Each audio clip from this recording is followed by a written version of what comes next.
قد يسرنا القرآن للذكر فهل من مدكر الحمد للہ رب العالمین والصلاة والسلام علی سید الانبیاء والمرسلین اما بعد فاعوذ باللہ من الشیطان الرجیم بسم اللہ الرحمن الرحیم۔ قابل صد احترام 29ویں پارے میں سورۃ الجن کا دوسرا اور آخری رکوع کل ہم نے شروع کیا تھا۔ اس کی 2 آیات پڑھی تھیں، ٹوٹل 28 آیات ہیں۔ کل ہم نے 21 آیات پڑھی تھیں۔ آج انشاءاللہ کوشش کریں گے یہ رکوع ہمارا مکمل ہو جائے۔ جو دوست نیا ہو اس کے لیے گزشتہ جو ہمارے 2 درس ہوئے سورۃ الجن میں، اس میں جنوں کو بطور ماڈل اللہ نے مکے کے لوگوں کے سامنے رکھا کہ اے انسانوں، تم سے تو جن بہتر ہیں۔ جنہوں نے میرے حبیب کریم سے میرا کلام سنا تو وہ میری وحدانیت، میرے حبیب کی رسالت اور آخرت پر ایمان لے آئے، اور انہیں اپنی غلطیوں کا احساس ہو گیا، اور انہوں نے یہ باتیں پھر جا کر اپنے قبیلے کو بھی بتائیں۔ یہ جو ہمارا موضوع تھا یہ تقریباً 15 آیات کے اوپر مشتمل تھا۔ کل سے جو موضوع شروع ہوا وہ اس صورت کا اصل موضوع ہے، جس کی وجہ سے یہ صورت نازل ہوئی کہ اب مکی صورت ہے تو لوگوں کو عقائد اور جو ان کی فکر کی اصلاح ہے اس حوالے سے ان سے گفتگو کی گئی ہے۔ کل جو سب سے پہلی بات تھی وہ یہ تھی اس رکوع کی جو اختتامی خطبہ بھی ہے کہ اے حبیب کریم آپ ان کو فرما دیجئے میں تو صرف اللہ کی عبادت کرتا ہوں اور میں اللہ کے ساتھ کسی کو شریک نہیں ٹھہراتا، اور اے حبیب آپ ان کو فرما دیجئے کہ میں اللہ کے اذن کے بغیر نہ تمہیں نقصان پہنچانے کا اختیار رکھتا ہوں اور نہ تمہیں ہدایت پہنچانے کا اختیار رکھتا ہوں۔ میرا کام تمہیں راستہ دکھا دینا ہے اور ہدایت تک پہنچا دینا یہ میرے اللہ کے اختیار میں ہے، تمہیں نہیں مل رہی تو میں اس میں کچھ نہیں کر سکتا۔ آج جو آیت ہے وہاں ہم نے اپنے بچپن میں اسلامیات کی کتابوں میں ایک واقعہ پڑھا تھا کہ نبی پاک علیہ الصلوۃ والسلام کی جو دعوت اور تبلیغ کا مشن تھا، اس سے آپ کو ہٹانے کے لیے بعض اوقات آپ کے چچا جناب ابو طالب سے بھی رابطہ کیا جاتا اور انہیں کہا جاتا کہ آپ اپنے بھتیجے کو کہیے کہ یہ اس راستے سے دور ہو جائیں۔ تو بڑا مشہور ایک جملہ تھا کہ جب جناب ابو طالب نے حضور سے یہ بات کی تو حضور نے فرمایا اگر یہ لوگ میرے دائیں ہاتھ پہ سورج بائیں ہاتھ پہ چاند رکھ دیں تو پھر بھی میں اپنے اس مشن سے باز آنے والا نہیں ہوں۔ بالکل اسی طرح کی آیت نمبر 22 میں وہ ان کی ایک آفر کا جواب دیا گیا۔ انہوں نے نبی پاک علیہ الصلوۃ والسلام کو آفر یہ کروائی کہ آپ اپنے مشن سے باز آ جائیں، ہم آپ کے محافظ بن جائیں گے، کسی قسم کی آپ کو تکلیف نہیں ہونے دیں گے۔ اللہ تعالیٰ فرما رہے اے حبیب ان کو یہ ارشاد فرمائیے، اعوذ باللہ من الشیطان الرجیم بسم اللہ الرحمن الرحیم، قل انی لن یجیرنی من اللہ احد۔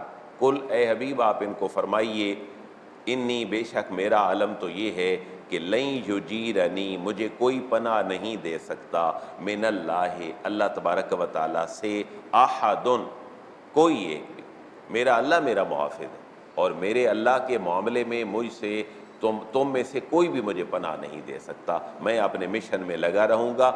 وَلَنْ أَجِدَ مِن دُونِهِ مُلْتَحَدًا، واو کا معنی اور لن جو ہے یہ حرف نفی ہے اور تاکید پیدا کرتا ہے۔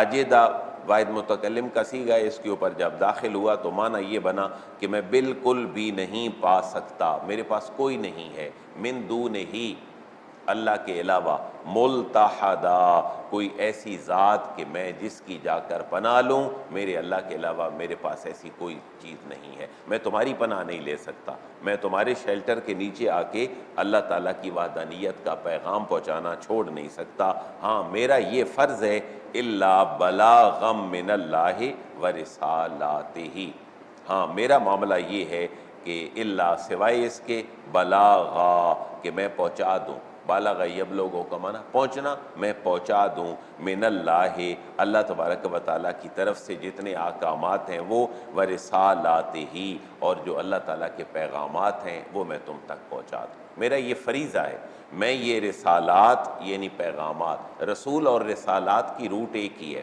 رسول ہوتا ہے جو پیغام پہنچانے والا ہوتا ہے اور جو رسالات ہیں وہ پیغامات ہیں۔ آپ اگر اپنے موبائل کی سیٹنگ عربی کر لیں تو آپ کے جو میسیجز ہیں وہ رسالات کے ساتھ آئیں گے، یعنی میسیجز کی جگہ پر رسالات لکھا ہوا آئے گا۔ تو رسالہ اسی سے نکلا ہے، یہ جو رسالے ہم پڑھتے ہیں وہ بھی اسی سے نکلا ہے، ان کے اندر پیغامات اور میسیج اور احکامات لکھے ہوتے ہیں۔ میرا یہ فرض ہے کہ میں اللہ کے احکامات اور اس کے پیغامات انسانوں تک پہنچا دوں۔ اس پیغام کے پہنچانے میں میرے راستے میں کوئی رکاوٹ بھی نہیں آ سکتی، کوئی آئے گی تو میں اس کو فیل نہیں کروں گا۔ اب احکام جو ہیں وہ دیے جا رہے ہیں آخرت کی جو بات ہے، وَمَن يَعْصِ اللَّهَ وَرَسُولَهُ فَإِنَّ لَهُ نَارَ جَهَنَّمَ خَالِدِينَ فِيهَا أَبَدًا۔ واو کا معنی اور من جو، اے لوگو میرا حتمی فیصلہ سن لو، مجھے اپنے مشن سے کوئی نہیں ہٹا سکتا۔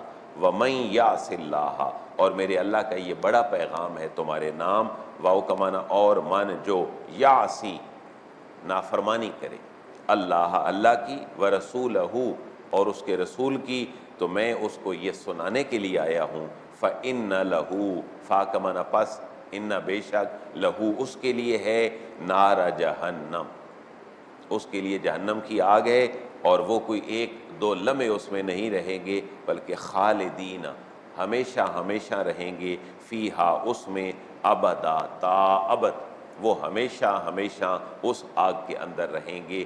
یہ بھی میرا اللہ کے پیغامات میں سے ایک پیغام ہے تمہارے نام۔ تم نے مرنا ہے، اس کے بعد زندہ ہونا ہے، اور اللہ کو تم نے اپنی چیزوں کا جواب دینا ہے۔ اب تو تم اتراتے ہو کہ ہم بڑے ہیں، ہم مینج کر لیں گے چیزوں کو۔ اللہ فرما رہے جب وہ عذاب کا دن آ جائے گا تو پتہ چل جائے گا کہ کون کمزور ہے اور کون تمہارا مددگار ہے۔ حتیٰ یہاں تک کہ اذا رأو، اذا جب، رأو یہ جو منکرین قیامت ہیں، جب یہ دیکھ لیں گے، ما یوعدون جو ان سے وعدہ کیا گیا تھا دنیا میں، جو ان سے وعدہ کیا جاتا تھا، اس کو جب وہ دیکھ لیں گے کہ واقعی قیامت آ گئی ہے، فَسَيَعْلَمُونَ، فا کا معنی تب، سین ان قریب، یعلمون یہ جان لیں گے، من اضعف، من کون ہے، اضعف ضعیف سے نکلا ہے، کمزور، کون کمزور ہے، اور ناصرہ مدد کے حوالے سے، وَأَقَلُّ عَدَدًا اور کون ہے جس کی تعداد کم ہے۔ حضور کے اوپر ایمان لانے والے تو تھوڑے تھے، یہ مکی صورت ہے، اور مکے کے 13 سالوں کی محنت کے بعد ٹرپل فگر میں بھی لوگ دائرہ اسلام میں داخل نہیں ہوئے۔ جنہوں نے ہجرت کی اور مواخات مدینہ ہوا، وہ کو تعداد دونوں ملا کر 100 کے قریب بنتی ہے، جن کے درمیان مواخات مدینہ ہوا۔ تو اس وقت لوگ تانا دیتے تھے مسلمانوں کو کہ تمہارا مشن کیسا ہے، تمہاری دعوت کیسی ہے، تم بڑے تعداد میں تھوڑے ہو، کمزور ہو۔ انہیں یہ کہا جا رہا ہے کہ یہاں تک کہ جب وہ دیکھ لیں گے عذاب جس کا ان سے وعدہ کیا گیا ہے، تو انہیں پتہ چل جائے گا کہ کون ہے جس کا مددگار کمزور ہے اور جس کی تعداد کم ہے۔ آج تو تم اللہ اور اللہ والوں کو کمزور کہتے ہو، لیکن اس وقت تمہیں احساس ہوگا کہ جب میدان لگا ہوا ہوگا اور اللہ کی پوری جلالت اپنی شان پہ ہوگی، اس وقت تم دیکھو گے کہ تمہارے مددگار اب کمزور پڑ گئے ہیں اور اللہ مدد کرنے والا وہ کمزور نہیں پڑا۔ اور پھر جب وہ بار بار کہتے دھمکی کے لہجے میں مکے کے لوگ کہ اے محمد صلی اللہ علیہ وسلم جو قیامت کل لانی ہے وہ آج لے آئیں، ہم تو تیار بیٹھے ہیں، یعنی دھمکی اور ٹھکرانے کا یہ انداز ہے کہ کل کے بجائے آج لے آئیں جو قیامت آپ نے لانی ہے۔ اب اللہ کے حبیب فرما رہے ہیں، کل اے حبیب آپ ان کو فرما دیجئے، ان ادری، ان نہیں، ادری میں اپنی سوچ بچار سے کچھ جانتا، میں وحی کے ذریعے جانتا ہوں، میں ایسٹیمیٹڈ اپنی ذات سے کچھ نہیں جانتا کہ اقریبن کیا قریب ہے، ما توعدون وہ دن جس کا تم سے وعدہ کیا گیا ہے، ام یجعل لہ ربی امدا یا اللہ نے میرے رب نے مقرر کر دی ہے اس کے لیے امدا ایک لمبی مدت۔ میں اپنے علم سے، اپنے تکے سے، اپنی ایسٹیمیشن سے تمہیں کچھ نہیں بتا سکتا کہ یہ کب آئے گا۔ ہاں میرا رب جب مطلع فرمائے گا اور تمہارے سامنے بھی چیز واضح ہو جائے گی تو پھر پتہ چلے گا کہ اب قیامت آ گئی ہے اور تم نے ہر چیز کا جواب اللہ کو دینا ہے۔ یہ قیامت کب آئے گی فرمایا جا رہا ہے، یہ غیب کی باتیں ہیں، اور غیب کی باتیں اللہ جانتا ہے، وہ عالم الغیب ہے۔ اور تم اگر یہ پوچھو کہ کب آئے گی اور میں تمہیں بتا دوں کہ اب آ رہی ہے تو تم تیاری کرو اس کی، اس کے لیے چہ مگوئیاں نہ کرو۔ عالم الغیب اللہ تعالیٰ غیب کو جاننے والا ہے۔ فلا یظہر علی غیبہ، فا کا معنی پس، لا یظہر، وہ ظاہر نہیں فرماتا، علی غیبہ، اپنے غیب کے اوپر، احدا، کسی کو بھی۔ پتہ چلا پھر عالم الغیب عقیدے کے اعتبار سے کون ہے؟ اللہ تعالیٰ کی ذات ہے۔ کیا وہ اپنے رسولوں کو بھی علم دیتا ہے؟ کیا وہ اپنے نیک لوگوں کو بھی کوئی علم دیتا ہے؟ اب اگلی آیت میں اس چیز کی استثناء ہے۔ عالم الغیب اللہ ہے، اور اللہ کس کو علم دیتا ہے؟ الا من ارتضی من رسول، الا، مگر، ہاں بجز اس کے، من جس پر ارتضی وہ راضی ہو جائے، من رسول، اپنے رسولوں میں سے، اپنے رسولوں میں سے وہ جس کے لیے پسند کرے اور جس کے لیے وہ راضی ہو جائے، اس کو وہ اس غیب کے علم پر بھی مطلع فرما دیتا ہے۔ اور یہی اہل سنت کا عقیدہ ہے، عالم الغیب اللہ ہے، اور اللہ اپنی قدرت سے، اپنی عطا سے اپنے انبیاء کو جو علم چاہے وہ عطا کرتا ہے۔ اب انبیاء کا جو علم ہے وہ ذاتی نہیں بلکہ عطائی ہے، اور جو اللہ کا علم ہے وہ ذاتی ہے، اور انبیاء کا علم، اللہ کے نیک لوگوں کا علم، وہ عطائی علم ہے۔ لہذا شرک لازم تب آئے گا جب ہم انبیاء کرام کے علم کو بھی انڈیپینڈنٹ مانیں گے اور یہ کہیں گے کہ جیسے اللہ جانتا ہے ویسے انبیاء جانتے ہیں۔ اللہ خود سے جانتا ہے اور انبیاء کرام اللہ کی دین سے جانتے ہیں، بس اتنا فرق ہے۔ تو اللہ کا علم ذاتی ہے اور رسولوں کا علم جو ہے وہ عطائی ہے۔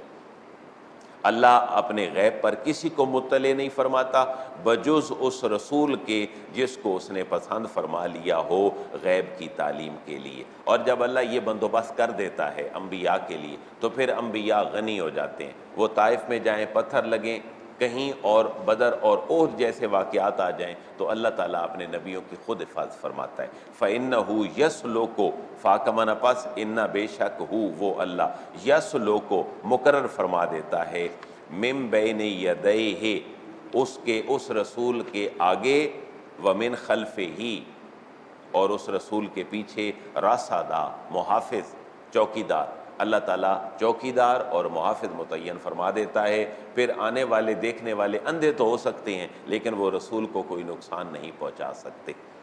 لِيَعْلَمَ أَنْ قَدْ أَبْلَغُوا رِسَالَاتِ رَبِّهِمْ وَأَحَاطَ بِمَا لَدَيْهِمْ وَأَحْصَىٰ كُلَّ شَيْءٍ عَدَدًا۔ یہ سورت کی بالکل اختتامی آیت ہے۔ اللہ تعالیٰ کی انبیاء کرام کو جو بعثت ہے اس کا مقصد، انبیاء کے آنے کا مقصد، اور اس چیز کے اندر بیان فرما دیا۔ یہ سارا نظام رکھا ہی کس لیے ہے؟